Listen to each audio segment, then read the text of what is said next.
Hey everyone, what's going on? It is your good buddy Sam, and it's time for another exciting Max MSP tutorial.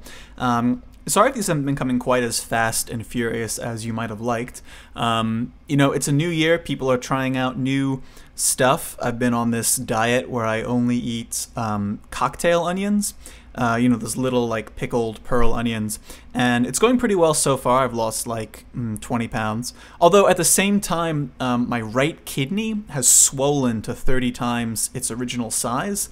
So if you can imagine like a six-pack stretched over a basketball, that's kind of the torso I'm rocking right now, which is not ideal, but life is a process, and we learn from our mistakes. We learn from our now very expensive medical mistakes.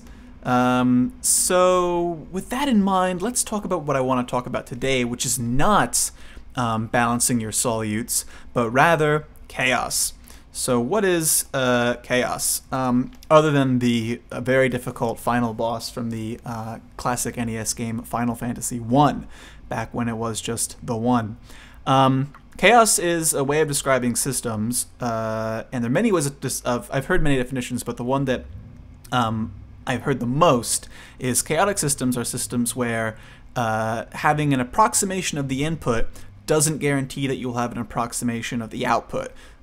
So, for example, take the weather. If you know what the conditions of the atmosphere at a given point in time, in theory, you can extrapolate all the way out to another point in time and know precisely what the weather will be. But the thing is that if you have only an approximation of the state of the atmosphere at a given point in time, then the further you go forward, or as you go further forward in time, your approximation of the future deteriorates very, very rapidly, and that's what chaos is all about. So it's actually a very simple chaotic system. You don't have to model all the weather to get a good model of chaos. You can use something called a double pendulum, which is exactly what you would think. It's just a pendulum attached to a pendulum. And this is actually a very simple chaotic system. And it's interesting in Max because A, it's very easy to build, and B, once you've built it, you can use it as a control system to control sound or image, or to control your loved ones, maybe if you have some kind of mind controlling system set up. I don't know your life. So let's start building this chaotic double pendulum and see how far we get. Could be a little bit long. Get yourself a snack, a healthy snack, not cocktail onions, perhaps some oven roasted kale, or a fistful of tilapia if you are Dwayne "The Rock" Johnson. So chaos, double pendulum. All right, first thing we need is a Jit.World object. Jit.World, it's this newfangled thing. Back in my day, you had to make a Jit window and Jit.Physics and a QMetro, and Jit.Window wraps all that up, so you don't need to do it. And I'm very suspicious of things that abstract complexity away from me. The fact that I don't have to, draw to this window by physically adjusting the GPU with a set of tweezers makes me nervous. But I'm going to try it. I'm going to try to learn a new thing and use Jit.World. So one of the cool things about Jit.World, as I say, you don't need a metronome. You just connect your toggle to your world, turn it on, and it handles all this frame banging nonsense for you. So there's Jit.World doing its thing. We don't even need a Jit.Phys.World object. It's already there in Jit.World.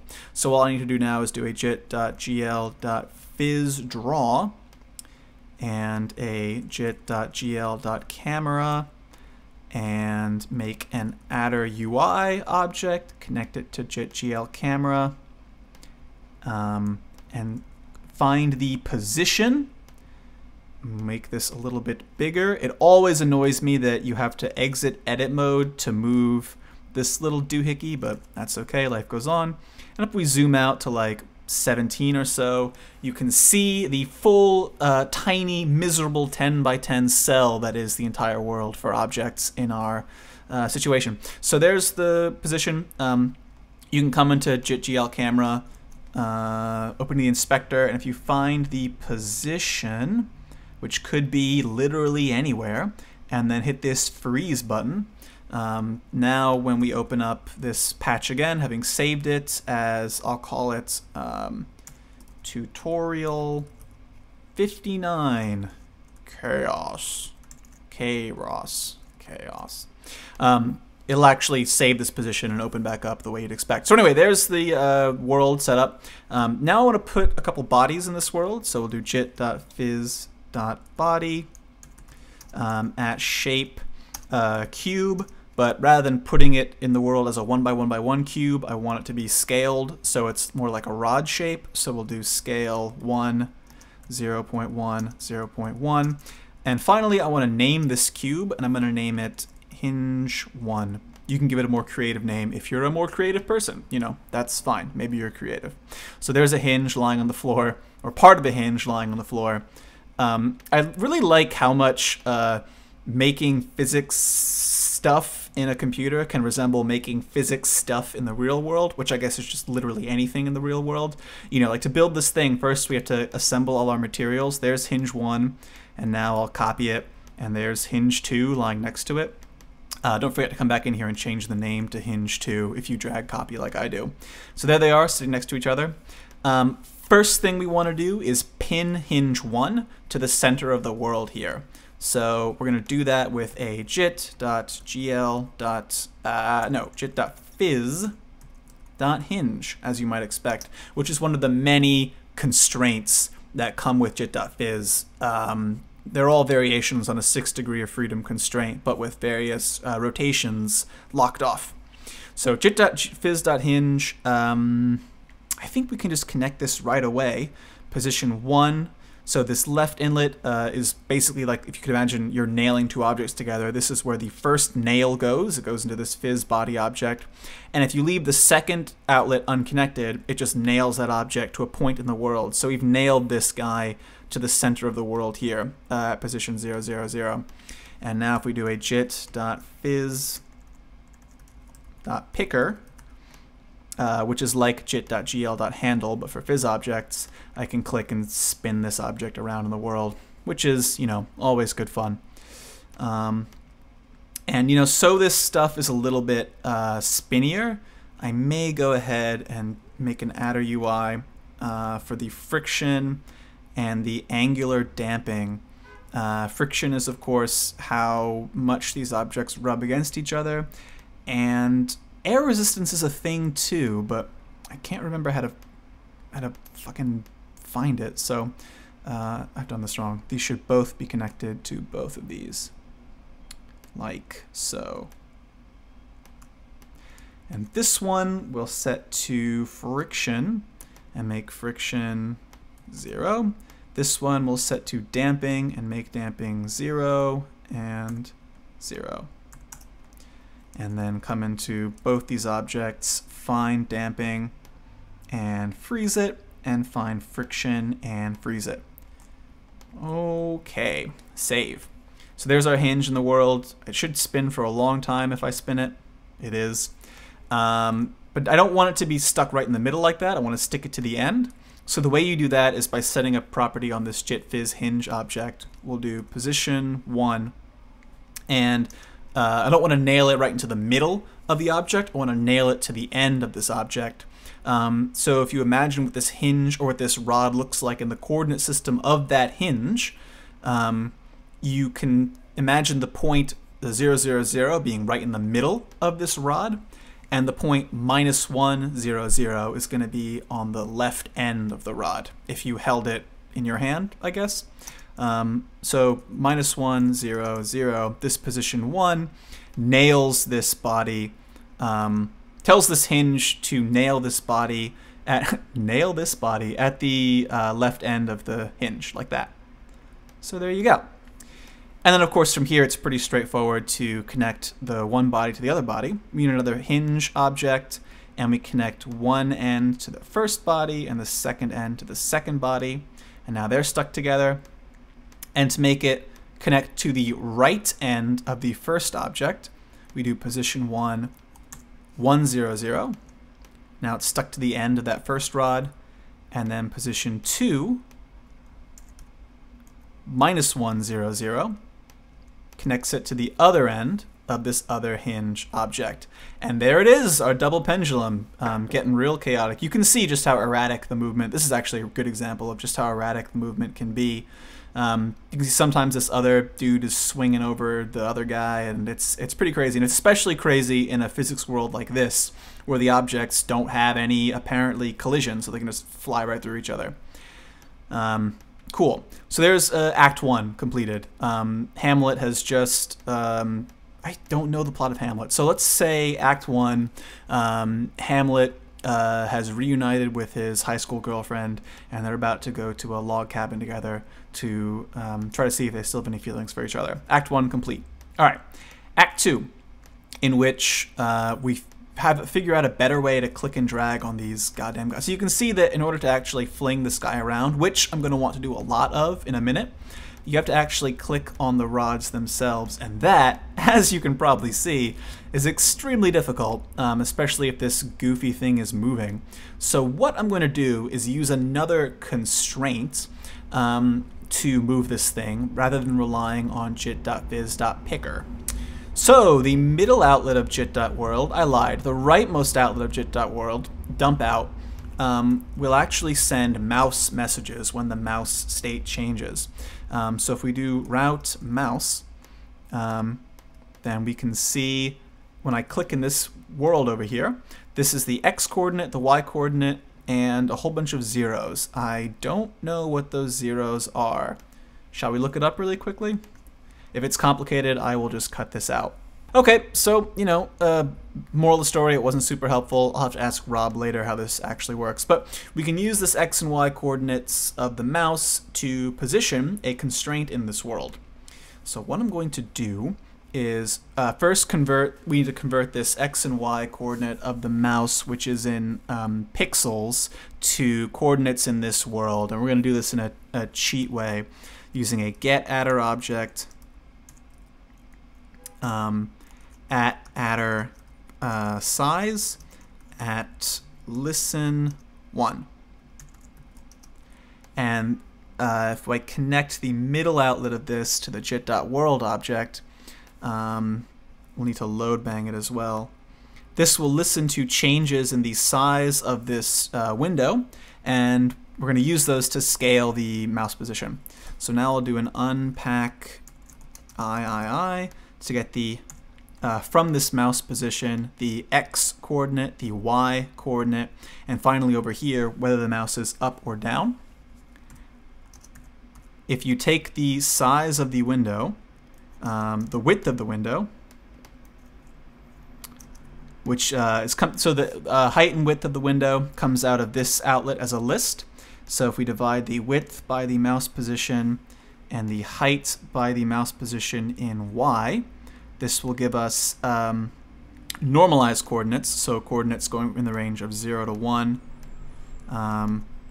for the x coordinate of the mouse, and coordinates in 0 to 1 for the y coordinate of the mouse, which is nice. And then we remembered that our jit.world whatever goes from -5 to 5.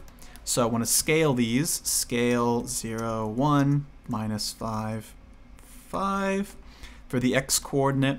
And then for the y coordinate, it's the same with one tiny gotcha, which is that gotcha in honor of Sarah Palin, who has just returned, thank God, like a phoenix of solid moose feces. She has returned to us brighter and more powerful than ever before. So what was I even talking about? Oh yeah, the gotcha with the y coordinate is that physics coordinates go from negatives up here, positives up here, but screen coordinates go from negatives up here, positives down here, so I have to do scale 1, 0 to flip those. Anyway, the output of all that is going to be a position roughly in the physics world given the click position in the click world, screen world.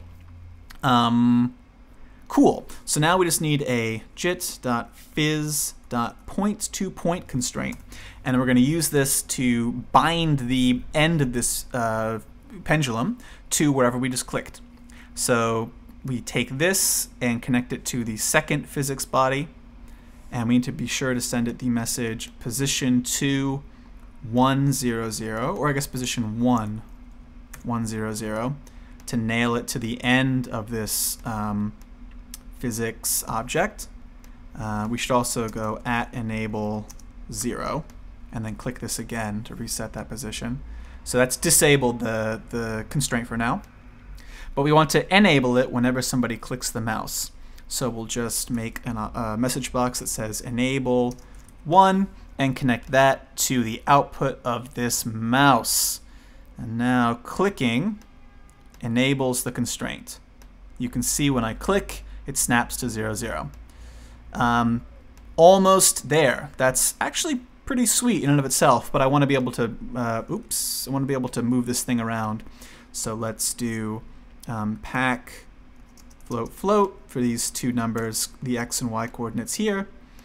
And then, social invitation. I'll deal with that later. So let's see, we'll do position 2, $1, $1, 0, and we'll use this to set the fucking, what do you even call it? The position in the world of that second constraint. And now look at this. So, oh, it's not quite right. What have I done? Oh, I made these both $1. So this should be position 2, $1, $2, 0. And now look at that. We can torture this miserable pendulum. Yes, eat it, pendulum. You swing when I tell you to. Chaotic system, my calloused foot. I got heated. So there's that all working. And now with all this ugly nonsense in place, I'm going to never do this. Don't do what I'm about to do, which is just take all this gross, complex patching nonsense, just select it all, and then Command-Shift-E to encapsulate. And, you know, having done that, especially don't then call it mouse-stuff. Just to emphasize the fact that the thing that's particularly embarrassing about all this is that, you know, I'm a programmer. This is what, for a living, I make systems. Oh my God, look at this. So if you're a potential employer, just ignore this, look away. Let's do send mouse stuff and then receive mouse stuff. And I'll connect this to this. Pick better names for this in your own patch, I suppose, is what I'm trying to say. And I'm sacrificing, like, clarity for the sake of whatever. Anyway, point is, that's all set, and now we should still... Oh, God, what has happened? What have I done? Oh, no! What happened? I clicked in the world and I need to double click this load bang, and then oh Jesus. Okay, I know what happened. Don't anybody panic. Everything is fine. Make sure to click this load bang, because what happened was the size hadn't been set yet, so there was division by 0, so the thing was getting set to some crazy position way out in space and yanking our pendulum to an extreme. Okay, pendulum is set. Let's throw a load bang in here. And now we're entering, so that was Act 2, in which Hamlet discovers that his girlfriend is actually a werewolf, which is complicated because Hamlet is actually a vampire. And what's worse is Hamlet likes two broke girls while his girlfriend likes new girl. So they aren't aligned in an occult sense, and they aren't aligned in a pop culture sense either. And if you don't have pop culture compatibility or occult compatibility, let me tell you from personal experience, it gets messy fast. So let's enter Act 3, which is the part that, if you made it this far, will hopefully be a little treat. Let's actually make this make some sound. It's pretty sad, swinging here in space in a sort of celebration of its own futility.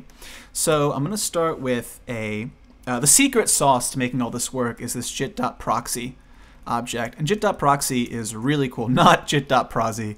It's like a 18th century lady of the evening JIT object. But jit.proxy lets you listen. It's sort of like a get-attr object, actually. It's just another door, a portal to an existing jit.object. In this case, hinge1. So if I go at name hinge1, now this jit.proxy object and this hinge1 object are the same. So if I send it a message like get rotate XYZ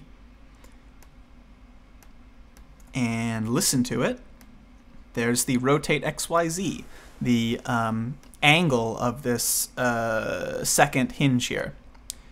And I'm going to do is the middle outlet of this Jit.World sends out a bang every time this redraws. So I'm going to do send rbang for render bang. And then over here, we'll do receive render bang. And that will bang on this get rotate XYZ, and that will tell us the XYZ rotation of this hinge. And of course, it's fixed in the plane, so only the Z coordinate, or the Z rotation, is interesting to us. So we'll do an unpack, or I think we can just do a zl.emth, not zl.nth. It is beyond idiotic that there is a zl.emth object and a zl.nth object. I hope it makes you as mad as it makes me mad. Look at that pendulum. Ah, it's so beautiful. So that's the rotation in Z for this pendulum. And what I want to do is use that to control some sound. So how about we do a buffer, give it the name drum, and make it reference the drum loop built-in max sound. Double click it to make sure it loaded correctly. Interestingly, it did not. It did not load correctly at all. Play tilde doesn't understand float. Okay, I don't care about that. Buffer, drum loop, can't know, because I called it drump loop. Let's try again, this time calling it drum loop. There it is, cool. And then let's throw in a play tilde object referencing this drum buffer. Make an info tilde object on drum so that we can find out how long it is, and why not rbang that as well. No particular reason not to. And then what I want to do is take the value coming from here, which goes between -90 and 90. I'm going to scale that -90, 90 to be in the range of 0 to the length of the sound file. And then pass this into a slide tilde object with the arguments 1000, 1000, and finally send that into play. And I'll make a live.gain and an easy DAC, as we so often do, and connect these up.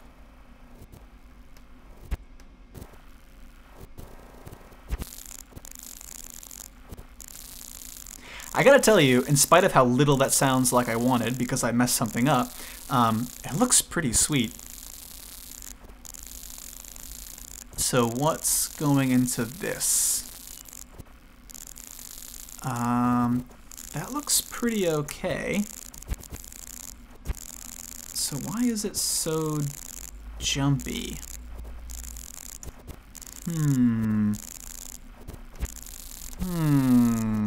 Why doesn't it sound the way I expect?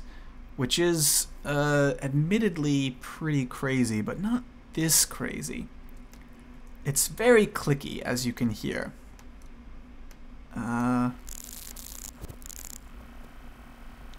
Like right now I expect it to be making no noise, but it's making a lot of noise. If I hold it still, in other words, it shouldn't be making any noise. But instead it's making a lot of noise. Why is that?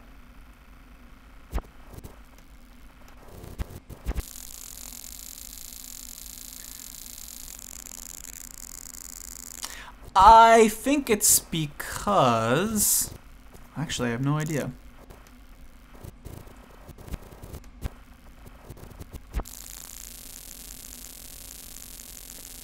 Slide is jumping rapidly between two numbers, even though this is being held basically in place. Why the hell is that? Oh, I'm the dumbest man of all time. It's because this needs to be, oh, God damn it, there needs to be a sig tilde to convert this max message to a signal, because slide tilde works with signals. There we go.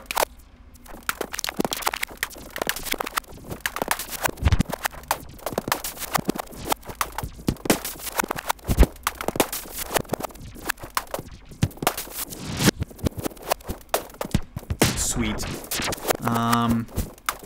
And let's make this work on hinge 2, not hinge 1.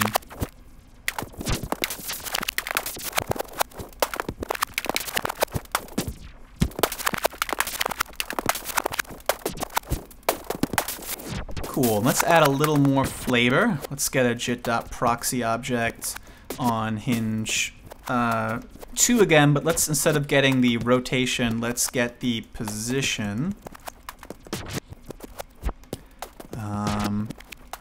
And let's look at the y coordinates. So zl.emth2, and this is the height of that object.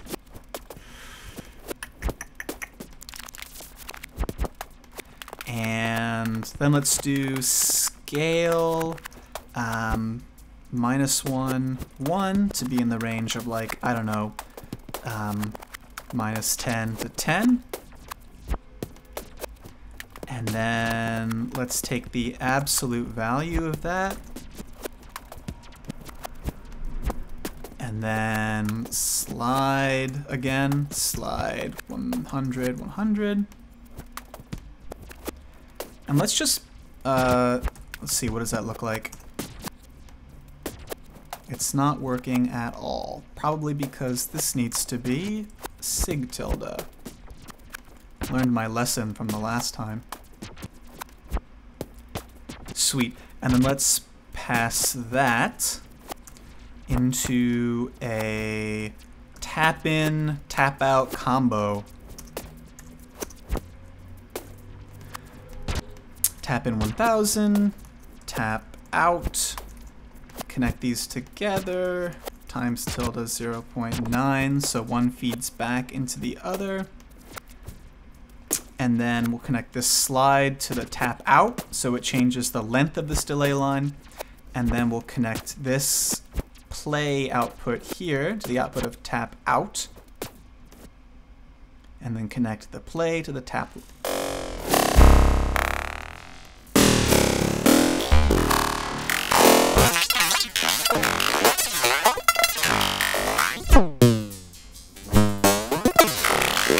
How fucking cool is that? And the best thing about it is, because it's this chaotic double pendulum, it's really never going to settle into any particular... It's always going to be surprising you with the sound at any given point in time.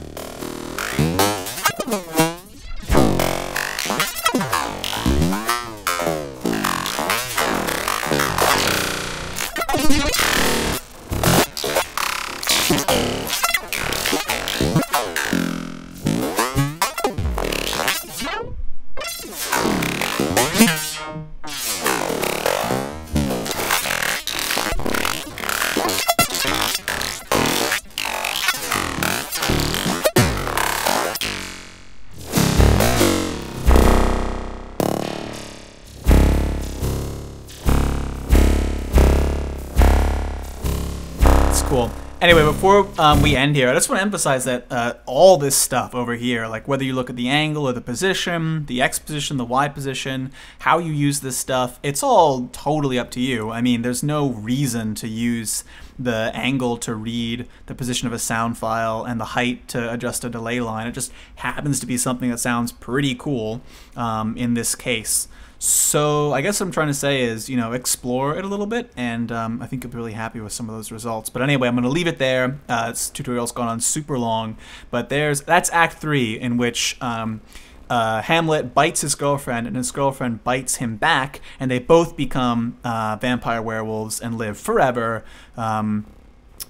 Forever. And Shakespeare plays have 5 acts, so you figure out the rest. I'm not sure what happens there, but in any case, thanks for watching. Hopefully I'll have another one for you soon, and take it easy, guys. I'll see you soon.